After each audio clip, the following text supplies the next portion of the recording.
Coup de tonnerre dans le monde de l'athlétisme. Oscar Pistorius est en prison. Le premier athlète paralympique aurait tué sa petite amie ce matin dans sa résidence de Pretoria en Afrique du Sud. Dès l'arrivée des secours vers 4h du matin dans la nuit de mercredi à jeudi, il déclare avoir cru à la présence d'un cambrioleur dans sa résidence haut de gamme, pourtant ultra sécurisée. And I sat over Reba and I cried. I don't know how long I was there for. She wasn't breathing.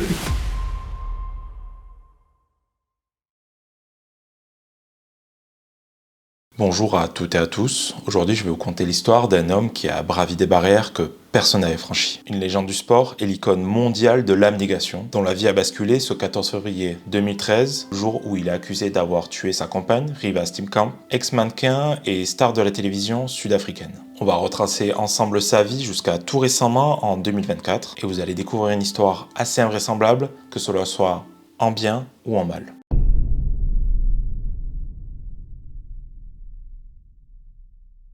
Oscar Pistorius est né le 22 novembre 1986 dans un quartier assez aisé de Johannesburg. Problème, il vient au monde sans péroné et avec une malformation des pieds. Ses parents n'ont pas le choix que de le faire amputer des deux jambes, juste en dessous des genoux. Mais vous allez le voir, cela ne va bizarrement pas l'handicaper plus que de raison. Dès ses 2 ans, Oscar va apprendre à utiliser des prothèses afin de se déplacer. Il va même faire du sport avec ses camarades de classe. Ses parents refusent qu'il ne soit pas comme les autres petits garçons de son âge. Il va rapidement devenir accro au water-polo, au cricket et à la boxe. Pendant les 6 premiers mois, je ne savais même pas qu'il n'avait pas de jambes parce qu'il s'entraînait et faisait tout comme les autres enfants. J'étais impressionné et j'avais même du mal à y croire. Cette détermination qu'il avait, il faisait tout sans se plaindre.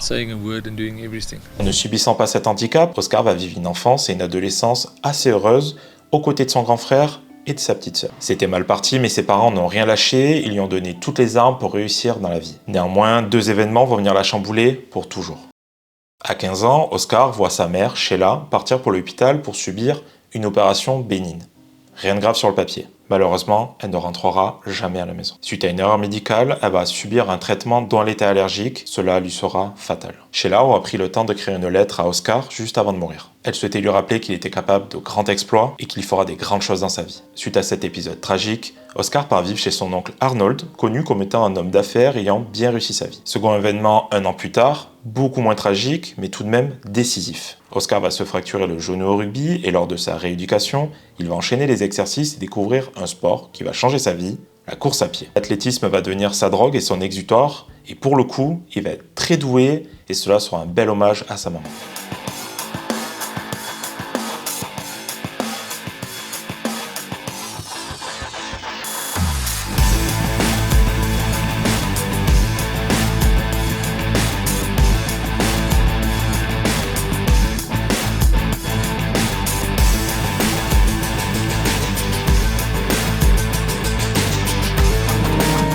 Then I ran in the South African Able Body Senior Championships in 2005 and I placed 6th in the 400.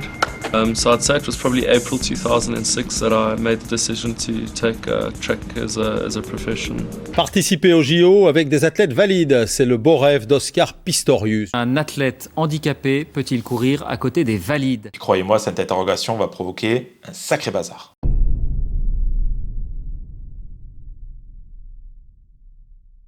Vous l'aurez compris, les années sont passées, Oscar, dès ses 17 ans et ses premiers Jeux paralympiques, va se faire un vrai nom dans le monde de l'athlétisme. Il va ensuite tout écraser en 2008 à Pékin et se poser une question qui va venir modifier son statut d'athlète en superstar mondial. Oscar Pistorius incarne l'idéal sud-africain. Lourd de son histoire, leur identité est définie comme celle de personnes déterminées à se battre malgré toutes les difficultés qui s'y opposent. Il ne va pas déroger à la règle et va se mettre en tête de vouloir participer aux compétitions d'athlétisme dites classiques. Celles où nous pouvons admirer Usain Bolt, Allyson Felix, Yohan Blake, Tommy Smith et tous les plus grands sprinteurs et sprinteuses que l'histoire nous a offertes. Les autorités du sport se demandent si ces prothèses ne constituent pas un avantage dans la course. Alors cela peut paraître assez bizarre comme question, mais pourtant elle fait sens. Celui qui est surnommé Blade Runner, à traduire par le coureur aux lames, est justement équipé de lames en fibre de carbone lors de ses courses, lui permettant de reproduire le mouvement de la patte arrière d'un félin. Ces Cheetah Flex Foot vont faire couler beaucoup d'encre. Oscar va d'ailleurs se voir refuser l'accès au championnat du monde d'Osaka par la Fédération internationale d'athlétisme. Pourtant, le créateur de cet équipement proteste. Non, le Cheetah a la propriété d'un pied normal. Des études ont montré que le Cheetah Flex Foot peut restituer environ 90% de l'énergie l'énergie qu'il a stockée. Celle-ci est nettement inférieure à celle du pied et de la jambe d'une personne valide, 249%. Oscar va décider de se retourner vers des experts américains qui ne sont pas rattachés à la fédération afin de prouver qu'il n'est pas avantagé. Et il aura raison. Les résultats tombent, les para-athlètes équipés de Flex Foot n'ont aucun avantage. Les conclusions initiales sont invalidées en tout point. Victoire pour Oscar. La Fédération internationale d'athlétisme valide sa participation aux compétitions aux côtés d'athlètes valides à partir de mai 2008. Et là, sa vie va totalement changer. I think this day is going to go down in history for the equality of disabled people. I think it's such a significant day in sport.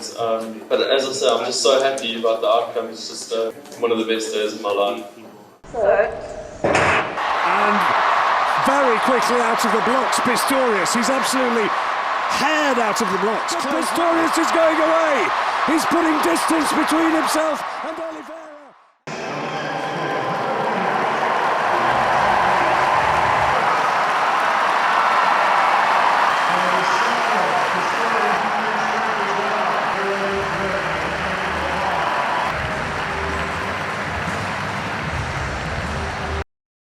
C'était l'un de mes modèles, bien sûr. Je voulais être comme lui un jour.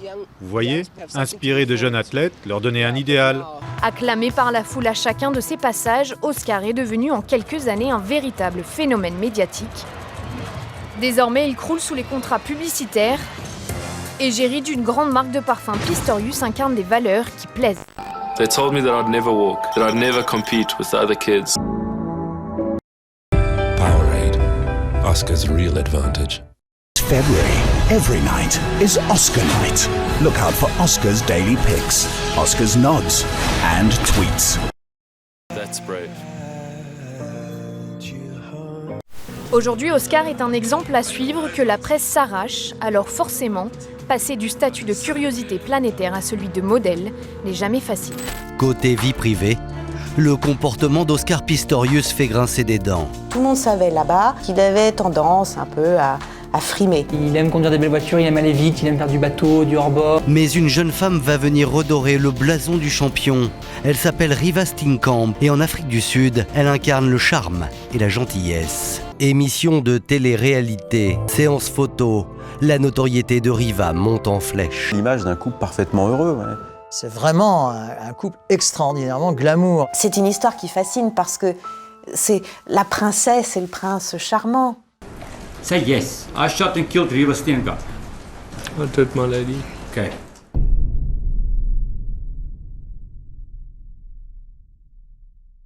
Nous sommes le 14 février 2013, le monde se réveille en apprenant avec effroi que l'athlète le plus bankable du monde a tué à coups de feu sa compagne Reeva Steenkamp en tirant à 4 reprises à travers la porte fermée de ses toilettes, pièce dans laquelle elle se trouvait. Elle succombera à ses blessures dans les bras d'Oscar Pistorius. I heard a window open in the bathroom. My lady, that's the moment that everything changed. I thought that there was a burglar that screamed. I said, get the f*** out of my house. Get the f*** out of my house. Screamed for Reeva to phone police or security. Before I knew it, I'd fired 4 shots at the door.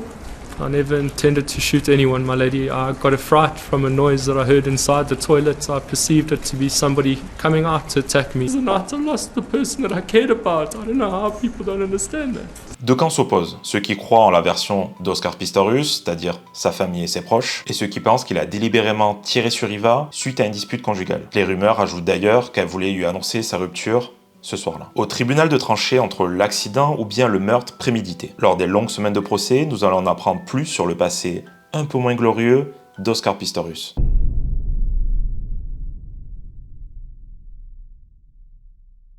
Rendez-vous en 2009 lors d'une soirée bien arrosée. Oscar est arrêté par la police pour coups et blessures. La victime, sa voisine, déclare qu'il aurait fermé violemment la porte sur elle, subissant une opération à la hanche suite à cet acte. Pourtant, au final, c'est le champion qui va alors décider de la poursuivre en justice pour atteinte à sa réputation. Il lui réclamait près de 200 000 € de dommages et intérêts, mais le procès n'ira pas au bout parce qu'il devra avoir lieu en 2013, et vous l'aurez compris, ça joue pas en sa faveur. Autre point noir, il est connu pour avoir un petit penchant pour les armes à feu. De nombreuses vidéos seront dévoilées lors du procès, le mettant en scène sur différents stands de tir, en train de détruire des cibles comme notamment des pastèques. Bon, sur le papier, il est vrai que cela n'est pas vraiment un crime. Tant que tout est bien encadré, il n'y a pas vraiment de problème. Cependant, différents faits vont refaire surface. Par exemple, quelques semaines avant la mort de Reeva, un ami boxeur à lui va voir son pied passer à quelques centimètres d'une balle tiré par Oscar Pistorius. La scène se déroulant dans un restaurant avec du public. Un accident qui se termine bien cette fois-ci, l'arme n'était pas la sienne, mais on l'avait quand même prévenu quand il a manipulé qu'elle était chargée avec la balle prête à partir. Le plus gênant dans l'histoire, c'est qu'en fait, Oscar va demander à son ami de mentir, je cite, « S'il te plaît, dis que c'était toi, il y a trop de médias à mes trousses. » Je peux également ajouter le jour où il a tiré par le toit ouvrant d'une voiture suite à un contrôle de police qui s'était pas trop bien passé. Bon, ces faits peuvent tout et rien dire, en tout cas ils sont pas excusables, cependant cela ne décrit pas forcément un meurtrier. Par contre, laissez-moi vous parler du portrait peint par ses ex-compagnes. Oscar sera décrit comme quelqu'un de possessif, de très colérique, des altercations verbales et physiques n'étaient pas rares, leur quotidien devenait très rapidement sombre aux côtés d'une personne impulsive et menaçante. Maintenant, ajoutez son admiration pour les armes à feu, et là, vous commencez à avoir le récit d'un profil inquiétant. Le comble dans tout cela, c'est qu'une campagne publicitaire pour Nike devait sortir peu de temps après cet acte tragique. My body is my weapon. I'm the bullet in the chamber, à traduire par « Je suis la balle dans le canon ». Tristement prémonitoire.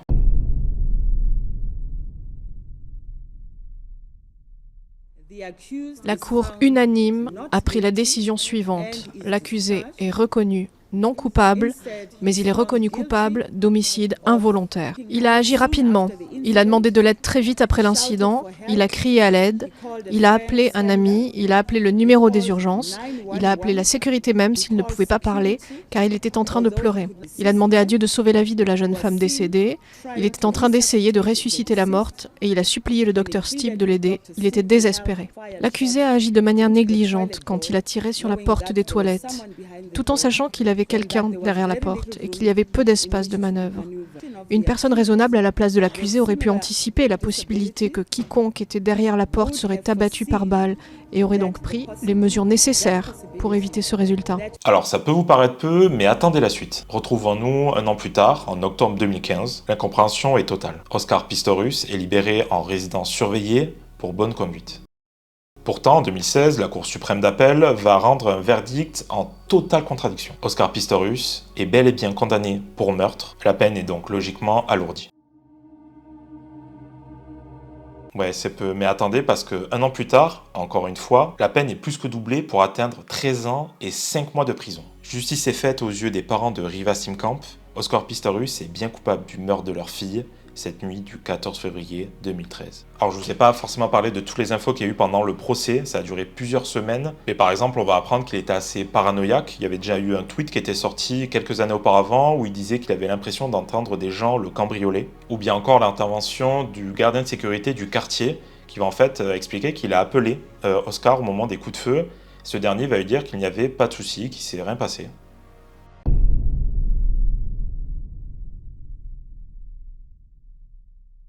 Le séjour en prison d'Oscar ne fut pas de tout repos. Bagarres, blessures et diverses altercations vont avoir lieu pendant sa détention. Il est toujours en vie et proclame son innocence depuis la villa de son oncle Arnold à Pretoria. Oui, il a été placé en conditionnel le 5 janvier 2024, alors qu'il n'a purgé que la moitié de sa peine. La mère de Reeva ne fut pas opposée à cette décision, son père étant décédé en 2023, lui y était opposé. Quelle suite pour Oscar Pistorius? Il doit suivre une thérapie sur la gestion de la colère et des violences faites aux femmes. Il ne peut quitter un périmètre restreint de son quartier de Pretoria et ne peut donner d'interview à personne. Il est sous la supervision d'agents pénitentiaires, l'alcool et la drogue lui sont prohibés, et il doit être présent à son domicile à des horaires très précis.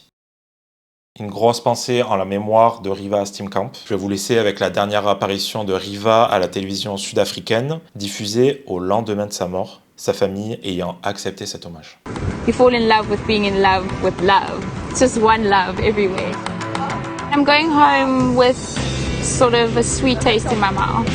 I don't have any regrets, I don't have any bitterness.